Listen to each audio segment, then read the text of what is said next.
आत्मा के प्रतीक ग्रह सूर्य मन की राशि कर्क में 16 जुलाई 2024 से अगले एक महीने के लिए जा रहे हैं। इसका सभी 12 राशियों पर क्या प्रभाव पड़ेगा और हमें क्या अच्छे उपाय करने चाहिए, इस वीडियो में मैं आपको विस्तार से बताऊंगा।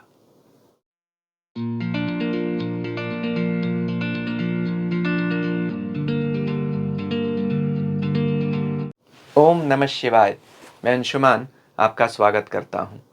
सूर्य 2024 जुलाई में कर्क राशि में जा रहे हैं। ज्योतिष में सूर्य को पिता, आत्मा व अग्नि का ग्रह कहा गया। वहीं चंद्रमा को माता, करुणा व जल का ग्रह कहा गया। तो हम कह सकते हैं पिता माता के घर जा रहे हैं। सूर्य फादर हैं, डिसिप्लिन है। वहीं चंद्रमा मदर है, इजी गोइंग है, वह प्यार है, लाड़ है, दुलार है, हमारी चिंता करती है, करुणा का सागर है। इसीलिए सूर्य जो अनुशासन के ग्रह हैं, जब वह माता की राशि में जाते हैं तो उनके अनुशासन, उनके कड़ाई में कुछ कमी आ जाती है और हमें राहत की सांस मिलती है। इसी कारण देखिए, सूर्य जब कर्क राशि में जाते हैं तो मॉनसून आता है, सावन आता है। तो हम कहते हैं सूर्य जो अभी तक तप रहे थे, उनकी अग्नि में कमी हो जाती है और धरती शीतल हो जाती है बौछारों से। इसी कारण हम कहते हैं कि सूर्य का कर्क राशि में जाना अच्छी बात होती है। आप कह सकते हैं सूर्य अग्नि के ग्रह हैं तो जल की राशि में क्या उनकी शक्ति कम नहीं हो जाती है? नहीं, सूर्य राशि के गुणों को प्रकाशित करते हैं। तो चंद्रमा की राशि कर्क में करुणा, स्निग्धता, आर्द्रता और दया का भाव है। इन भावों में हमारे अंदर सूर्य वृद्धि कर देते हैं। सबसे पहले यह जानते हैं कि यह परिवर्तन कब हो रहा है। 16 जुलाई 2024 को सूर्य कर्क राशि में जाएंगे, जहां वह 16 अगस्त 2024 तक रहेंगे। क्या परिणाम होगा, सभी 12 राशियों का राशिफल क्या होगा और उपाय क्या होंगे, इन पर हम चर्चा करेंगे। लेकिन यह जो कॉमन परिणाम और उपाय हैं दो तीन, जो मैं सभी 12 राशियों के लिए कॉमन बताऊंगा, वह वीडियो के शुरू में बता दूंगा। सभी 12 राशियों के साथ अनावश्यक बार बार रिपीट नहीं करूंगा। तो अगर अपना राशिफल सुनने के साथ साथ कुछ सूर्य कर्क राशि में करते क्या हैं और उपाय क्या हैं यह जानना है, तो वीडियो अभी आप देखना जारी रख सकते हैं। किन लोगों पर अधिक प्रभाव पड़ेगा? जिनकी भी सूर्य या चंद्रमा की दशा चल रही है। देखिए, इस राशि में 3 नक्षत्र भी आते हैं, पुनर्वसु, पुष्य और आश्लेषा। बृहस्पति का नक्षत्र है, शनि का नक्षत्र है और बुध के नक्षत्र हैं पुनर्वसु, पुष्य और आश्लेषा। अच्छे नक्षत्र माने जाते हैं। सूर्य तो पुष्य के साथ जब आते हैं तो रवि पुष्य योग बनता है। तो जब इस नक्षत्र में जाएंगे, जो शनि का है, हालांकि उनके शत्रु का है, लेकिन बड़ा शुभ रवि पुष्य नक्षत्र बनता है। तो सूर्य का कर्क राशि में जाना अच्छी बात होती है। देखिए, अग्नि है ना सूर्य, और कर्क जल है, तो जैसा मैंने कहा था राशि के गुणों को प्रकाशित कर देंगे। राशि के गुण हैं करुणा, मानवता, इन बातों में वृद्धि हो जाती है। कर्क राशि जो होती है समृद्धि को दिखाती है, अबंडेंस को दिखाती है, इसलिए समृद्धि में वृद्धि करते हैं। इसी कारण जब धरती पर बारिश होती है तो फसलें होती हैं, फसलों को हम अन्नधन कहते हैं, और जीवों की पुष्टि होती है जिन्हें हम गोधन भी कहते हैं। तो सभी जीवों में, शरीर में भी पुष्टि होती है और धन में भी, यानी अन्न धन में भी पुष्टि होती है। इसलिए कर्क राशि को अबंडेंस यानी समृद्धि की राशि कहा गया। सूर्य को आदित्य कहा गया।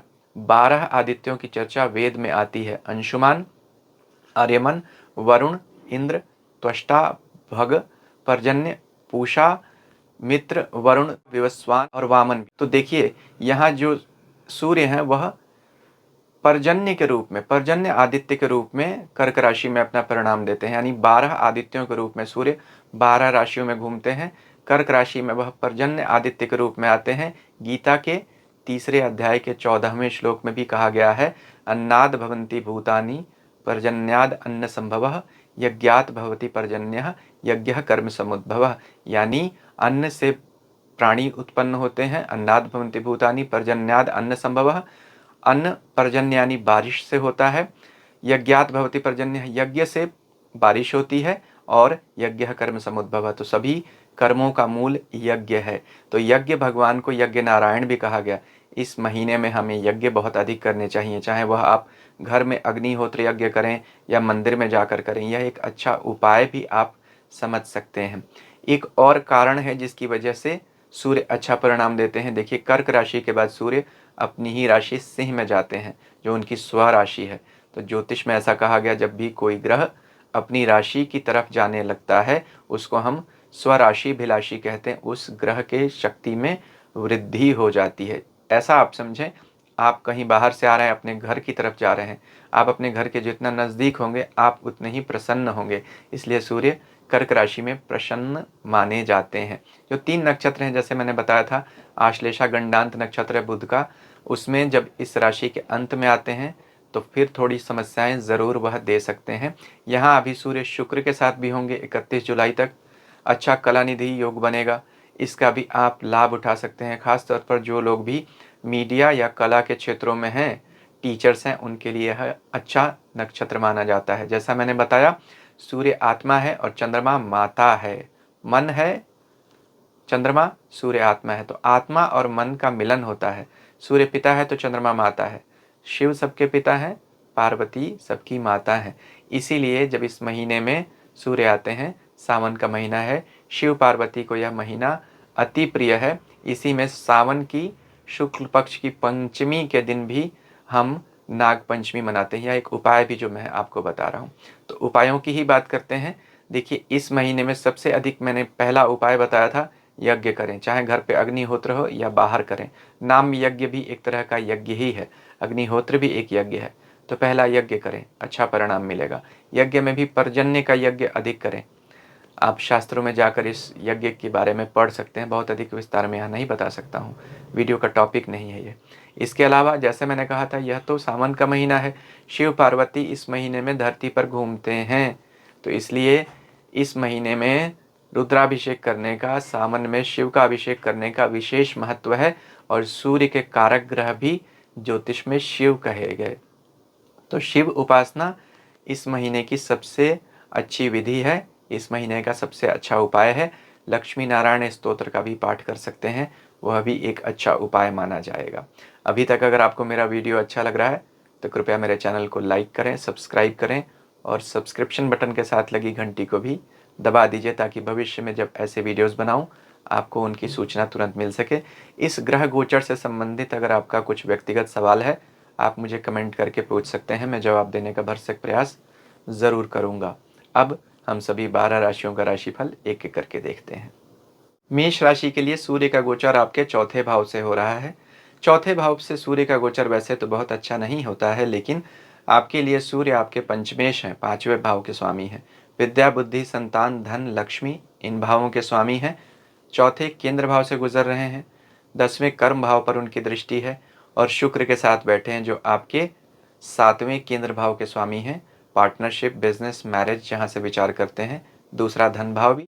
तो सूर्य जो स्वयं आपके लिए धनेश बनते हैं और पुत्रेश बनते हैं, विद्वेश बनते हैं, उनका जब संबंध आपकी लक्ष्मी स्थान के स्वामी शुक्र के साथ होगा, केंद्र स्थान में, तो आपको लक्ष्मी की प्राप्ति तो ज़रूर करा कर देंगे। हाँ, मन में कुछ चिंता ज़रूर लगी रहेगी, कुछ अज्ञात भय आपको सताता रहेगा, खास तौर पर वर्क प्लेस पर। लेकिन अगर इन टेंडेंसीज़ को आपने चेक कर लिया तो फिर आपके लिए आगे बढ़ने के बहुत सारे मौके भी सूर्य देगा। किसी तरह के प्रमोशन की भी आप उम्मीद कर सकते हैं। यहाँ पर मेष राशि वाले लोगों के लिए धन से लेकर काम तक अच्छा संयोग बनता है। हालांकि परिवार में किसी से वाद विवाद हो सकता है, मनमुटाव हो सकता है, उससे आपको बचकर रहना चाहिए। वाणी पर संयम रखें। वीडियो के शुरू में जो मैंने उपाय बताए उन्हें कर लीजिए। वृष राशि के लिए सूर्य का गोचर आपके तीसरे भाव से हो रहा है। तीसरा गोचर सूर्य को पसंद है। सूर्य गति के ग्रह हैं और तीसरा भाव भी गति को दिखाता है, यानी ट्रैवल, ट्रांसफ़र, टूरिज्म को दिखाता है। वाणी का भाव है, हमेशा मन के उद्गारों को व्यक्त करने का भाव होता है थर्ड हाउस, इसीलिए इससे हम कम्युनिकेशन का विचार करते हैं, चाहे ओरल हो चाहे रिटन हो। और सूर्य विद्या बुद्धि के मालिक हैं। तो जो लोग भी इंडिपेंडेंट प्रोफेशंस में हैं, फ्रीलांस जॉब करते हैं, मीडिया में हैं, उनके लिए बहुत अच्छा है। यहाँ शुक्र के साथ बैठेंगे सूर्य, जो आपकी राशि के स्वामी हैं। तो जैसा मैंने कहा था, सूर्य जिस राशि में बैठते हैं उसके गुणों को उजागर करते हैं। जिस ग्रह के साथ बैठते हैं, अगर उसे अस्त न कर रहे हैं तो उसको भी प्रकाशित कर देते हैं। तो यहाँ देखिए, सूर्य शुक्र के गुणों में वृद्धि कर रहे हैं, अच्छा कला निधि योग बन रहा है। तीसरे भाव से गुजर रहे हैं, तो जो लोग भी आर्ट एंड आर्टिस्टिक फील्ड्स में होंगे, आर्टिस्ट होंगे, उनके लिए यहाँ पे बहुत अच्छे संयोग बनते हैं। प्रमोशंस और साथ में प्रोमिनेंस का योग भी बन रहा है, यानी अगर आप नौकरी में हैं तो आपकी तरक्की होगी।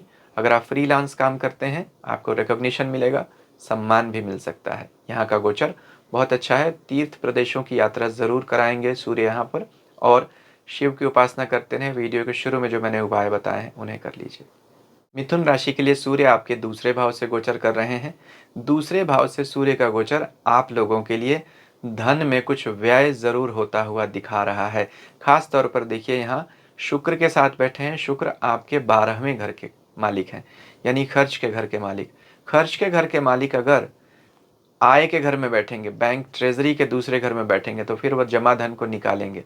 सूर्य भी यहाँ यही काम करेंगे, लेकिन यहाँ किसी तरह का नुकसान या अपव्यय होता हुआ नहीं दिख रहा है। यानी किसी तरह का एक्सपेंस तो है लेकिन लॉस नहीं है, कोई पैसे की बर्बादी नहीं है। तो कोई काम जो आप लंबे समय से पेंडिंग रख रहे थे इन्वेस्टमेंट पॉइंट ऑफ व्यू से, उसे आप ज़रूर कर सकते हैं। फैमिली में अगर आप किसी के साथ मिलकर कोई बिजनेस शुरू करना चाहते हैं, यहाँ पर अच्छा है। हाँ, वाणी भाव पर आपको ध्यान ज़रूर रखना पड़ेगा। सूर्य का दूसरे भाव से गुजरना वाणी में थोड़ी खटास देता है, तीखापन देता है। तो हो सकता है लोग आपसे थोड़ी दूरी बनाएं आपकी वाणी व्यवहार के कारण। इस पर अगर आपने संयम रखा तो फिर यहाँ पर सूर्य आपके लिए राशि के स्वामी के मित्र हैं, शुक्र के साथ बैठे हैं, तो बहुत मामलों में अच्छा परिणाम देंगे। लेकिन धन के खर्च पर निगाह ज़रूर रखिएगा, और वीडियो के शुरू में जो मैंने उपाय बताए हैं उन्हें कर लीजिए। कर्क राशि के लिए सूर्य का गोचर आपकी राशि के ऊपर से हो रहा है। जैसा मैं हमेशा कहता हूँ, सूर्य जिस राशि के ऊपर से गुजरते हैं उस राशि के गुणों में प्रभाव लाते हैं। अगर राशि के ऊपर से ही आ जाते हैं जिस राशि में हैं, तो फिर हमें महत्व दिलाते हैं समाज में, प्रोमिनेंस। तो जो लोग भी सामाजिक कार्यों में अधिक हैं, जैसे डॉक्टर्स हैं, फ्रीलांस एक्टिविस्ट्स हैं, वॉलंटियर्स हैं, सोशल रिफॉर्मर्स हैं, या इन क्षेत्रों में जो लोग काम करते हैं, एनजीओज़ में हैं, लोगों की मदद करते हैं, भलाई करते हैं, उन सब लोगों को यहाँ पर अच्छे परिणाम देखने को मिलेंगे, प्रोमिनेंस मिलेगा। किसी तरह का पुरस्कार भी मिल सकता है, सम्मान की प्राप्ति ज़रूर होगी। आप ऐसा देखेंगे, आप अपने प्रभाव से लोगों की मदद करने में बहुत हद तक सफल होंगे। यानी कोई अगर आपके पास किसी काम के लिए आ रहा है तो आप निश्चित तौर पर अपने कॉन्टैक्ट्स के थ्रू उसका वह काम करा सकते हैं। तो यहाँ पर बहुत सारे अच्छे योग बनते हैं। सूर्य आपके दूसरे यानी आय के भाव के स्वामी हैं, राशि के ऊपर जा रहे हैं, आय में वृद्धि करेंगे। हालांकि एक बात ज़रूर कही जाती है, सूर्य जब शरीर यानी राशि के ऊपर से चलते हैं तो हमारे स्वभाव में कुछ गर्मी देते हैं, क्योंकि वह प्रभाव के ग्रह हैं, राजा हैं सूर्य। तो इसलिए दूसरों से डील करते समय आप हमेशा सॉफ्ट रहिएगा, यही एक प्रिकॉशन आपको रखना है। शनि की ढैया आपकी चल रही है, ढैया के प्रभाव से मन में बहुत बार जो भय रहता है, उस भय में सूर्य अभी आपको मुक्ति दिलाने का ज़रूर काम करेंगे। वीडियो के शुरू में जो मैंने उपाय बताए हैं उन्हें कर लीजिए। सिंह राशि के लिए सूर्य 12वें घर से गोचर कर रहे हैं। 12वां भाव विदेश है, सूर्य विद्या के ग्रह हैं। तो जो लोग बाहर जाकर विद्या प्राप्त करना चाहते हैं, फॉरेन यूनिवर्सिटीज़ में एडमिशन लेना चाहते हैं, या अपने घर से दूर जाकर किसी शहर में पढ़ने के लिए जाना चाहते हैं, उनके लिए यह एक अच्छा समय ज़रूर कहा जा सकता है। 12वें घर में सूर्य का गोचर चिंताएं ज़रूर देता है, मन में कुछ कन्फ्यूज़न देता है, और धन का कुछ अपव्यय ज़रूर कराता है। सेहत के ऊपर खर्च होता है, डॉक्टर्स हॉस्पिटल्स के चक्कर लगाने पड़ सकते हैं। लेकिन अगर आप लॉयर्स हैं, अगर आप डॉक्टर हैं, तो आपके लिए यह एक अच्छा गोचर ज़रूर कहा जाएगा। जो लोग सरकारी नौकरी में हैं उन्हें बहुत संभल कर इस महीने रहना पड़ेगा। यहाँ नौकरी में किसी तरह की अचानक बाधा आती हुई दिख रही है। खासतौर पर अधिकारियों से किसी तरह का सेंसर मिल सकता है, विवाद हो सकता है, इसलिए अपनी ईगो को ज़रूर कंट्रोल में रखिएगा। अननेसेसरी खर्चों से आपको बचना पड़ेगा। बहुत बार यहाँ सूर्य हड़बड़ी देंगे, गलत इन्वेस्टमेंट्स की तरफ आपको ले जाएंगे, और सेहत का नुकसान तो जो है वो तो है ही है। तो वीडियो के शुरू में जो मैंने उपाय बताए हैं उन्हें आप ज़रूर कर लीजिए। कन्या राशि के लिए सूर्य आपके 11वें भाव से गोचर कर रहे हैं। ज्योतिष कहता है 11वां भाव आय का ग्रह है। कन्या राशि के लिए सूर्य आपके 11वें भाव से गोचर कर रहे हैं। इनकम के घर से इनकम में वृद्धि ज़रूर करेंगे। 11वां भाव मित्र मंडली का है, तो जो लोग भी दोस्तों के साथ मिलकर कोई पार्टनरशिप करके काम शुरू करना चाहते हैं, ज़रूर कर सकते हैं। यह सरकारी अधिकारियों को भी दिखाता है, बड़े भाई को भी दिखाता है। जो लोग भी हमसे स्टेटस में बड़े होते हैं, चाहे उम्र में, चाहे धन में या प्रभाव में, उन लोगों को यह दिखाता है 11वां भाव भी यही दिखाता है, सूर्य भी यही दिखाता है। ऐसे लोगों के साथ जुड़ने से आपका लाभ होगा। दूसरे शब्दों में ऐसा भी कह सकते हैं कि ऐसे लोग आपको अचानक मिल जाएंगे भाग्य के वश। भाग्य के वश मैंने क्यों बोला? क्योंकि आपके भाव के स्वामी शुक्र हैं और उनका भी गोचर आपके 11वें भाव से हो रहा है सूर्य के साथ। तो सूर्य और शुक्र का गोचर अच्छा है। सूर्य 12वें यानी विदेश के घर के स्वामी हैं और इनकम के घर में बैठे हैं। तो जो लोग भी इंपोर्ट एक्सपोर्ट का काम करते हैं उनके लिए यहाँ एक लंबी छलांग देखने को ज़रूर मिल सकती है। खासतौर पर अगर कोई कॉस्मेटिक्स या क्लोथ्स के फील्ड में है, यानी किसी तरह का फाइन आर्ट्स का भी काम करता है, ज्वेलरी का काम करते हैं जो लोग, उनके लिए यहाँ बहुत बढ़िया है। फैशन एंड क्लोथिंग में जो लोग हैं, ट्रैवल टूरिज्म में हैं, उनके लिए भी बहुत अच्छा है। संतान पर कुछ धन का खर्च करना पड़ सकता है और कुछ पैसे ऐसे खर्च होंगे जो आप नहीं चाहेंगे फिर भी आपको करना पड़ जाएगा। लेकिन कुल मिलाकर यहाँ सूर्य आपको धन में बड़ी उछाल दे रहे हैं, भाग्य से आपको साथ दे रहे हैं और बहुत सारी इच्छाओं की पूर्ति कर रहे हैं। वीडियो के शुरू में जो मैंने उपाय बताए उन्हें ज़रूर कर लीजिए। तुला राशि के लिए सूर्य का गोचर आपके 10वें भाव से हो रहा है। 10वें भाव का सूर्य प्रभाव क्षेत्र में वृद्धि करता है, स्टेटस बढ़ाता है और हमें बड़े अच्छे लाभ दिलाता है। तुला के लिए यह बात इसलिए भी अधिक लागू होती है क्योंकि सूर्य आपके 11वें इच्छा व अधिकार के ग्रह यानी भाव के स्वामी बनते हैं। तो इसलिए 11वें भाव के मालिक का 10वें भाव से गुजरना इच्छाओं की पूर्ति कराता है, अधिकार क्षेत्र में वृद्धि देता है। महत्वपूर्ण बात यह है कि वह शुक्र के साथ है, सूर्य 31 जुलाई तक। तो सूर्य और शुक्र का गोचर यहाँ अच्छा योग दिला रहा है।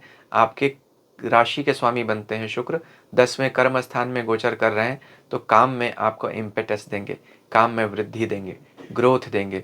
कलानिधि क्षेत्र है यह, कलानिधि योग बनता है 10वें घर में, तो कला से जुड़े जो लोग हैं उनके प्रभाव सम्मान में वृद्धि होगी।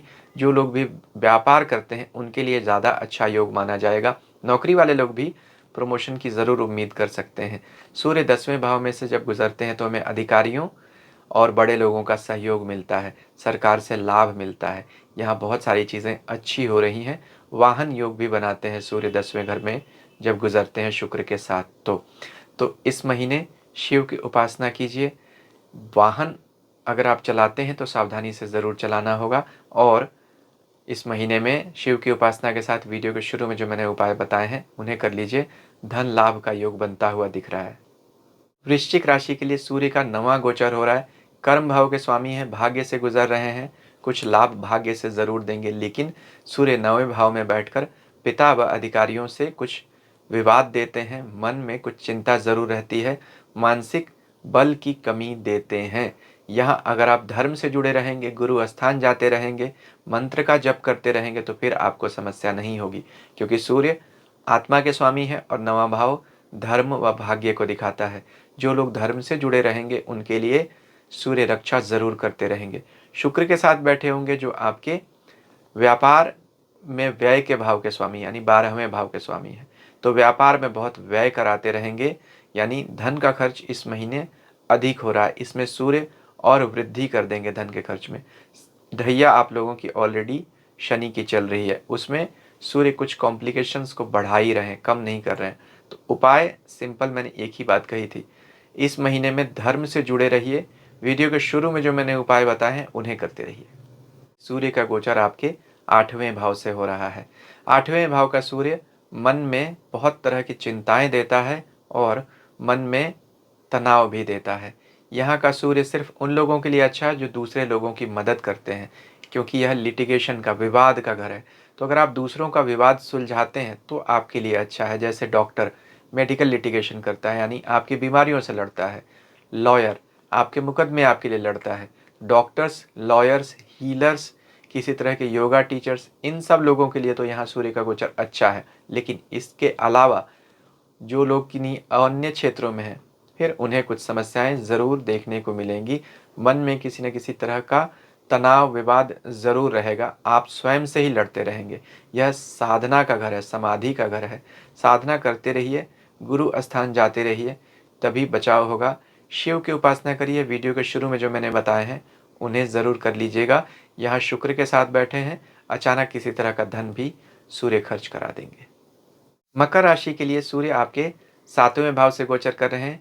8वें भाव के स्वामी हैं, तनाव देंगे जीवन साथी के साथ, व्यापार में, अपने पार्टनर के साथ, और इमेज का नुकसान कर सकते हैं। आप लोगों की वैसे ही 7.5 चल रही है और ऐसे में सूर्य का राशि के स्वामी को देखना मन में तनाव, चिंता और इमेज का लॉस दे सकता है। आपको बहुत सावधान रहना पड़ेगा।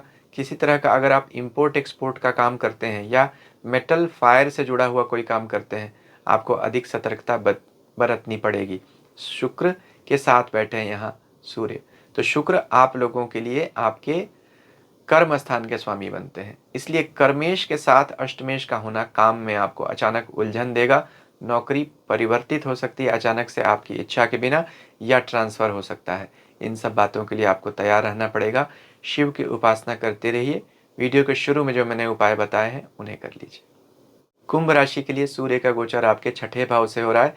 6ठे भाव से गुजरते हुए सूर्य दुख दरिद्रता को भी दूर कर देते हैं। यहाँ सूर्य आप लोगों के लिए मन में उत्साह देंगे। जॉब प्लेस पर प्रमोशन की उम्मीद जरूर कर सकते हैं। यहाँ पर कुंभ राशि वाले लोगों के लिए शनि की 7.5 चल रही है, उसमें सूर्य का यह गोचर आपको अच्छे परिणाम देता हुआ दिख रहा है। हालांकि जीवन साथी और व्यापार के घर के मालिक भी बनते हैं सूर्य, तो इसलिए आपको इन मामलों में भी थोड़ा चिंता करने की ज़रूरत हो सकती है। तनाव थोड़ा रह सकता है, लेकिन उपायों के साथ आप उस तनाव से दूर ज़रूर बन जाएंगे। यहाँ पर अगर देखा जाए तो शुक्र के साथ बैठे हैं जो आपके भाग्य के घर के मालिक बनते हैं, उसका भी 6ठे भाव में आना थोड़ी चिंताएं आपको बढ़ा सकता है, अचानक के स्ट्रगल दे सकता है। 7.5 चल रही है, तो सूर्य आपको लाभ तो ज़रूर दे देंगे कुछ हद तक, लेकिन बिना स्ट्रगल के नहीं देंगे। शिव की उपासना करते रहिए। वीडियो के शुरू में जो मैंने उपाय बताए हैं उन्हें कर लीजिए। सूर्य का 5वें भाव से गोचर करना आप लोगों को कुछ हद तक राहत दे सकता है 7.5 के बुरे प्रभावों से। संतान पक्ष को लेकर कुछ चिंता हो सकती है, लेकिन जो लोग विद्या के क्षेत्रों में हैं, यानी टीचर्स हैं या स्टूडेंट्स हैं, उन्हें अच्छा रिजल्ट मिलेगा। पढ़ने के लिए कहीं बाहर जाना चाहते हैं, उसके लिए अच्छा है। संतान प्राप्ति के लिए भी यह समय एक अच्छा समय ज़रूर कहा जा सकता है, लेकिन शुक्र के साथ बैठेंगे यहाँ पर, तो शुक्र जो आपके अष्टमेश हैं उसके साथ सूर्य का बैठना आपको 5वें भाव में बहुत हद तक लक्ष्मी का नुकसान कर सकता है। स्वयं सूर्य भी आपके षष्ठेश हैं।